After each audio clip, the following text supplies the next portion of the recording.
That is Sudbury's Big Nickel, and boy, is it ever big. 9 meters in diameter, 2 feet thick, 65 million times the size of the little nickel that it's meant to commemorate. This nickel in my hand is not only little in size, but it is little in purchasing power. But it wasn't always this way. Back in 1914, this nickel had more purchasing power than a loonie has today. Between 1991 and 2016, the nickel lost 40% of its purchasing power. The Deputy Minister of Finance, Paul Rochon, even once said that there's almost nothing left in the entire Canadian economy that the nickel can purchase. Now, we take for granted that money loses value to inflation every year, but why is that the case? It makes no sense. Technology and trade actually reduce the cost of things. For example, the amount of metal that is necessary for a beer can is way down. We can produce far more food on far less land. And there's the dematerialization of culture and information. We no longer have the cost of all the plastic for VHS cassettes, or the paper, pulp, and delivery costs of a newspaper. All those things are now beamed to us over the internet. Those things all reduce the cost of production.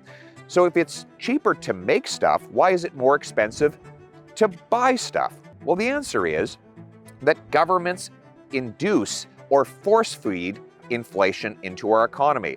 They do this by growing the supply of money faster than the growth in the services and goods that money buys. What's their motive? Well, inflation leads to certain winners. One, government itself. When they create more cash, they can spend more cash without having to overtly tax it out of your hands.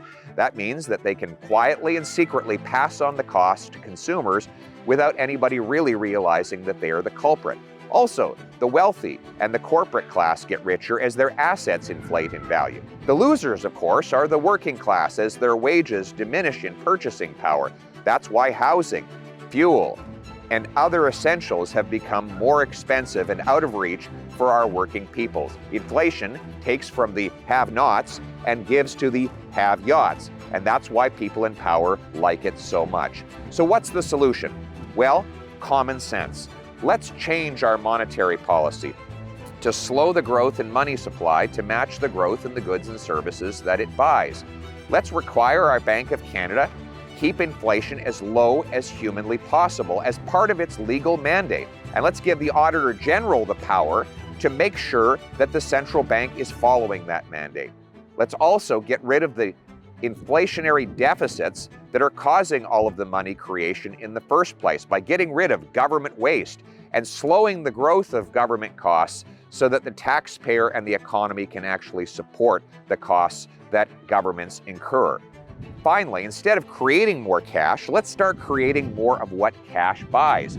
Grow more food, build more houses, and produce more clean, green Canadian oil and gas and other energy. We have to get rid of the gatekeepers that prevent that production so that we can unleash the productive forces of our workers and entrepreneurs and make their dollars and their paychecks more powerful. One final piece of trivia about this big coin behind us. We call it the nickel, but it's almost entirely made of steel, just like the little coin that it is meant to commemorate.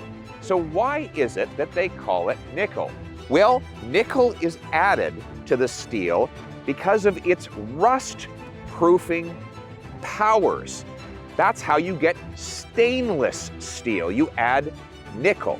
And just as nickel rust-proofs the steel against decay, we need a strong money policy to protect our money against decay and inflation. That is just common sense.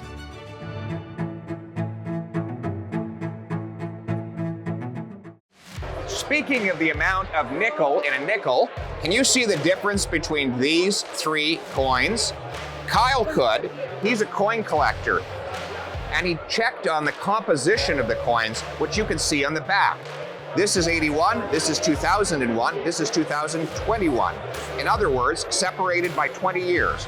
Now look how much the composition has changed in each of these nickels. Used to be almost 100% nickel was in a nickel. Then it went to 75% copper.